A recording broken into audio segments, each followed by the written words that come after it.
Hello everyone, welcome back to another episode of r/entitled people.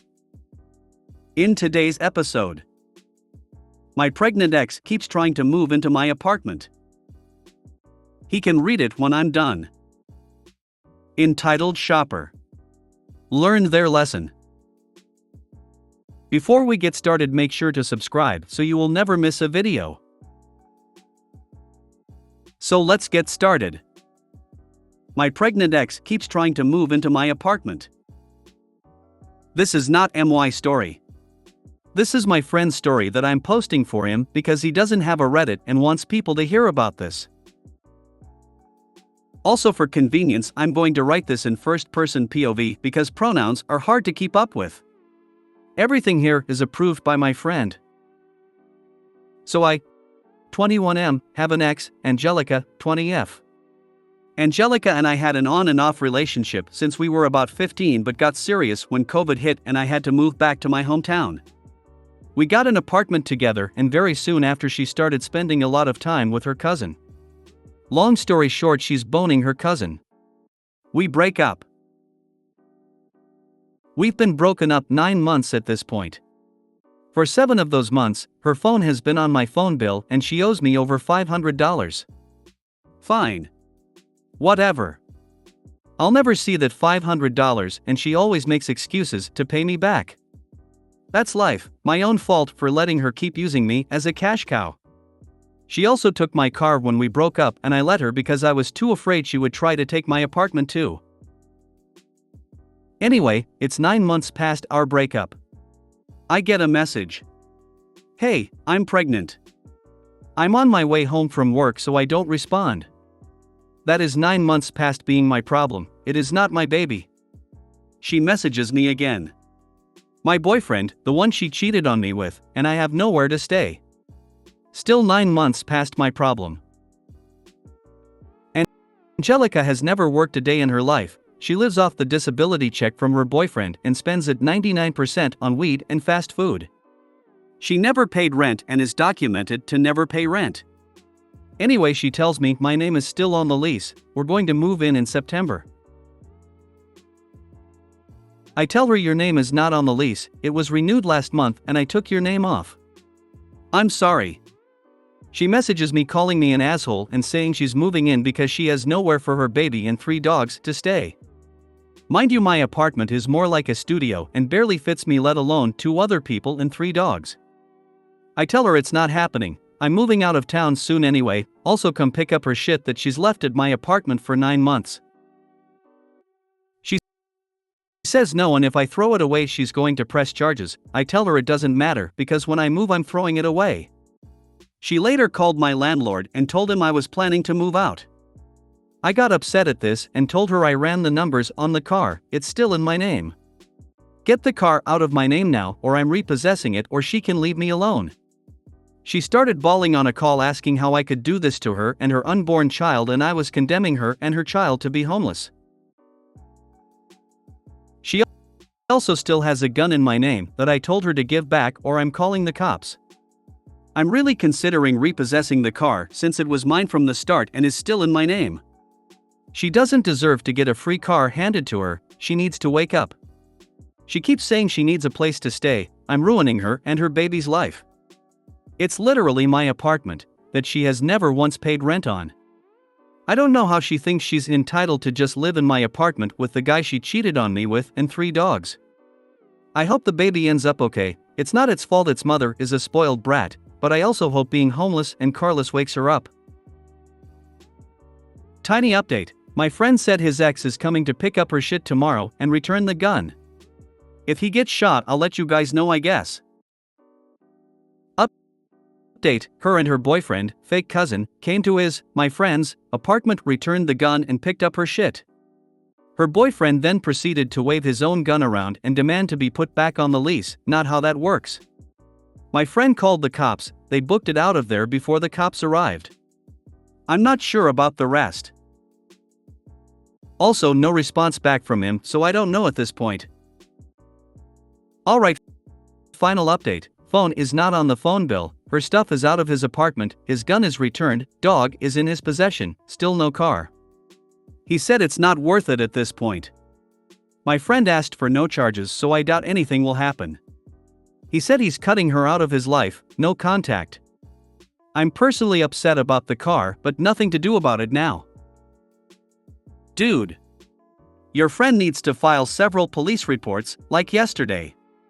First and foremost, for the firearm that SHE has in her possession that's registered in his name. If he hasn't reported it stolen, and she uses it in any kind of crime, he's gonna get charges on him for not keeping track of it, at the very least. And the car, who has the title? Did he sign it over to her? If not, that needs to be reported stolen as well. He has the title. She also regularly tries to take his dog because she uses it as an emotional support animal even though there's no legal work for this. She keeps saying she's taking him to court but has no money, so I don't know what her plan is. Your friend is a doormat. And really dumb. Report the firearm as stolen. Bad things happen when jobless addicts have firearms, and that firearm is in your name. As to the car, a good time to give her stuff back is when you repossess the car. Again, still in your name, and you can very well be held at least partly responsible if they do something stupid or get into an accident with it. When her stuff is gone, you have either the firearm/car back, or have police reports they have possession of these things, then block her in every way possible. Not your monkeys to deal with. LOL, your mate needs to get the gun back or report it to police. Needs to take the car back or again report to police it's stolen. Is right, she needs a wake-up call, that child has no chance. Call the cops about the gun and the car. At least that way she'll have a place to stay, jail. You need to ditch the friend. He's going to drag you down with him. Nah, we don't live near each other. Very limited contact except over the phone. He's just a really nice guy but also stupid and a doormat. Thanks though. Get the gun back. Take it to a gun shop and sell it. This friend is not someone responsible enough to own a weapon. Her stealing the gun is a felony in any state. Not reporting it stolen may also carry charges depending on the state. Get the car back because WTAF. Your friend needs to do something about this. Report the gun stolen or something, or if she does something stupid out of spite, guess who's gonna get into big trouble? Same with the car, if he's the only one on the title of the car, repossess it or report it stolen. He needs to cut any ties that connects him with this woman. Hopefully your friend lets reality smack the ex in the face. She doesn't deserve any help after doing all that, and I completely agree with everyone who's saying to report her. This seems like a situation where he's going to be the most screwed if things go south, and he definitely needs to get away from her. Far, far away. He can read it when I'm done. I work in a library. We have free newspapers for the public to read. Some of the libraries have signs saying please only take one paper at a time. We don't have a sign because, honestly, in the 15 years that I know of that we have had them, it's never come up. One of the regulars asked if we had today's paper. I went and looked, and a lady was sat and had picked up a paper, not realizing she had the other 4 papers tucked inside. I pointed it out and asked if he could have one of the 4 she wasn't reading. Her response was, "When I'm done reading it." At first I thought she didn't understand and was under the impression I wanted the paper she was reading, so I explained I was so sorry, I didn't mean to make her think I wanted her current paper and that was hers for as long as she wanted it, but she had picked up all of today's newspapers and we just wanted to make the others available. The ones she wasn't reading. I didn't put them there and he can have it after I'm done reading. At this point she's quite short with me. Someone has come up needing help, so I go help and tell my boss what's going on. My boss then spends nearly 25 minutes with this lady, and she's getting more and more angry. Like we politely inform her you can only have one paper at a time. First it's where does it say that? Then it's show me the policy in writing from the council. Then it's you're making it up. She also argued that he's got a paper, to which my boss explains that yes, there is another paper on the table, one got left out by mistake, but it's yesterday's. Which we had already explained. The woman argues she didn't hide the paper inside and she's not taking them home. My boss thinks she was going to claim we were accusing her of stealing, so why does she have to give him a paper that she's not reading yet? We explained that we know she hasn't done it on purpose, it's an easy error to make, but that's just how the newsagents delivers them. 2 papers are broadsheets, one a thin paper, so he folds them inside one of the papers to keep them together. Then it's that she feels like we are persecuting her and/or making things up. I think she eventually gave him one of the 4 newspapers. She declared she was going to raise a complaint for being asked not to hoard all of a free resource she couldn't use all at once anyway. My boss, who was a saint, walked away at this point because she really couldn't do or say anything more. The lady then spent another 20 minutes with her phone on speaker trying to call the local government line, who don't actually have anything to do with us but hey hum, to complain. We had a singing group of about 10 years olds in, they were in the room upstairs, but they are very enthusiastic and are all you can hear in the lobby for the time they are there, and when she realized we were not going to ask her to turn it off/down, because we were busy and didn't care, she left. I actually heard her humph as she chucked the papers down, leaving them all screwed up, and left. It was one of those situations that just seems so absolutely absurd. I spent a half hour making signs up telling people not to take more than 1 paper. All our regulars who have been in since have complained/teased us that they don't need the sign. That they know how to share and be polite, and are all equally baffled when we say why we know have to have the size.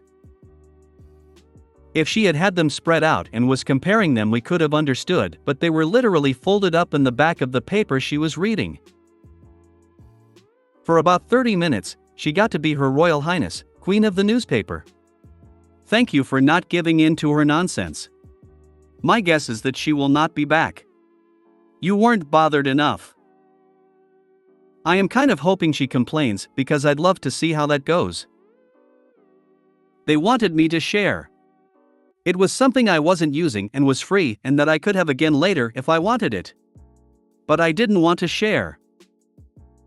We had a patron who acted like that for a while. Always had to be the first one to get the papers when we checked them in, so they were crispy, and nobody else could touch them until he was done. Eventually, similar scenario happens. Someone else wants to read one of the papers he hasn't gotten to yet. He puts up a fuss about he's using it, but the librarian just said unless you've got 4 sets of eyes, you're not reading all of these at the same time. And took the papers he wasn't reading. Just ban her from the library.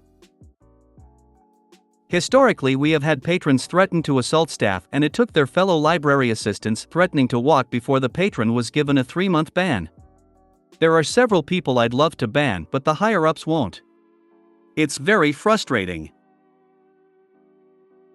Libraries being a free accessible resource available for everyone and needed by some, free access to computers, Wi-Fi, printing, scanning, you have to be really bad and usually on more than one occasion to get banned from a library. I would have gotten very quickly to the point where I would have given her the ultimatum: give up every newspaper except the one you are reading, or you will have to leave the library. Stop tolerating bad behavior. She's the reason my iron came with a warning not to iron clothes while wearing them. LOL, that probably was dumb hungover privates in the army. It was a good thing when they introduced ACU and no longer had to iron uniforms for Monday morning formations. When they joke about the sign, just point out every sign exists because somebody did what the sign is telling people not to do. Exactly. If I was a regular, I would probably mention the new sign, and as an Australian, where teasing is a national sport and basically an obligation, I'd have a laugh about it. But more along the lines, really? We need these signs, now? Okay, what happened and who was it? Me X is a public librarian and I've heard all the stories. I'm a social worker, so we often compare the skills we need to conduct our jobs, which includes dealing professionally, and often publicly, with the most absurd people in the world. Entitled shopper. Learned their lesson. Okay, so this one is old, but I read a malicious compliance that reminded me, so here goes. As a teenager, I worked at the checkout at the local Target. I was finally old enough that they didn't have to send me home at 10 p.m., some law I can't remember about minors working beyond a certain time.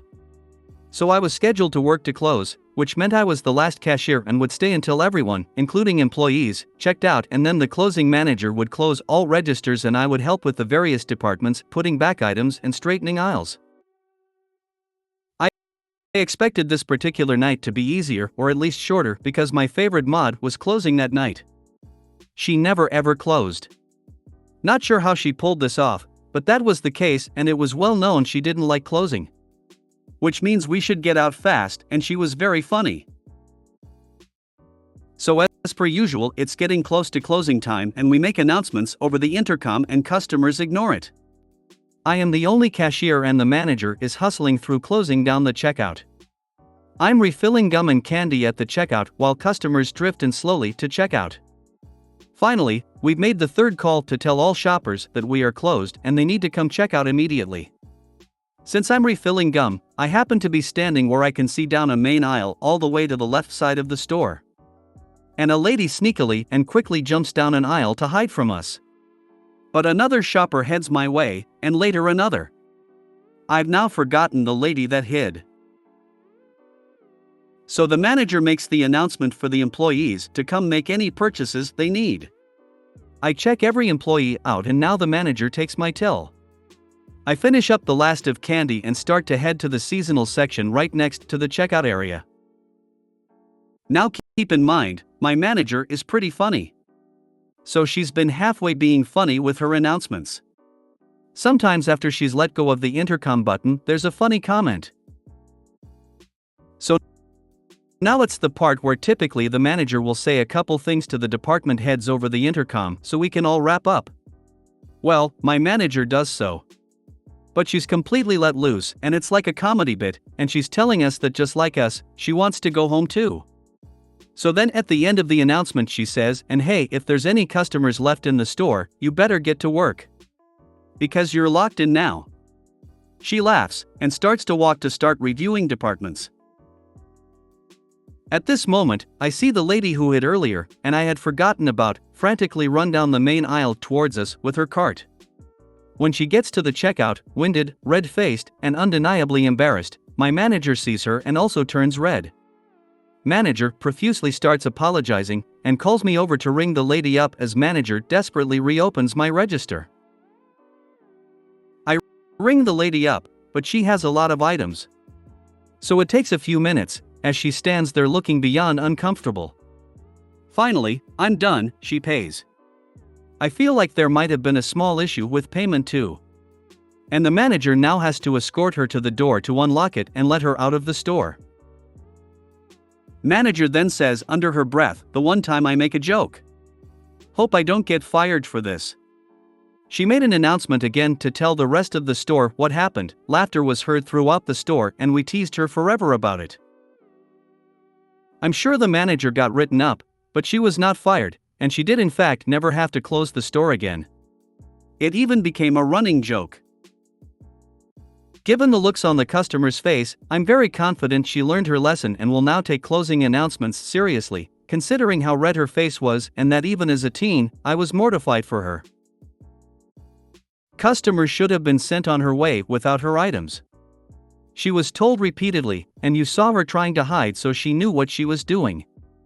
If you wanted to be nice, you could have kept her card aside for her to pay for tomorrow. The only lesson she learned is that she can get away with not following the rules. I actually thought that was what would happen. My guess is the manager did it because she was so taken by surprise. Because when she came running up, the till had been closed for like 30 minutes. So the customer threw both of us completely off guard. I worked in a craft store after college. I made the wind down announcements, 15, 10, 5. When it was closing, I added inflection. We are now closed. That was the most I could get away with. When I worked retail, at closing the managers made the closing announcements, and when they announced the store was closed, each department was responsible for walking down every aisle to make sure there were no customers left in the store. Maintenance had to check all restrooms and help the stockers check the stock areas and employee-only areas to make sure no customers were hiding. It made closing a lot faster and ensures no customers were in the store when the till was shut down and the doors were locked. I feel that if you work min wage, you should be entitled to whatever sense of humor makes you happy. And you should get to smoke pot if you wish. I'm not a pot smoker myself, but it makes others happy, and I'm sure it makes min wage jobs easier to cope with. I agree. However, we can't even make it 100% legal, much less have medication costs based on income. Obviously, that customer is one of those who think they get to decide when you close because they think they pay your salary, even thought that's not at all how taxes work. I worked at a supermarket and would often work until close. We had to walk to aisles to tell customers we were closed even after announcing it 3 times on the speaker. The amount of customers that would screech, "I'm still shopping," or "the customer is always Ryagig height" was astounding. We were supposed to close at 10 p.m., but one night a customer kept us waiting until 10:35 p.m. My manager was pissed. I had that happen once, only they were jerks, made us wait till 11 to close. That what we got for being nice, they kept trying to add items at checkout. People are insane. What was her point in hiding like that? What other outcome did she expect? Did she think y'all would just let her mosey for hours? The thing that has always baffled me the most is that there was an announcement for employees to come make their purchases. Like, did she think we kept the register open until we left? Looks like she graduated with honors from the School of Sneaky Shopping. If you made it to the end of the video, thanks for watching. Don't forget to like, subscribe and share, and we will see you in the next video.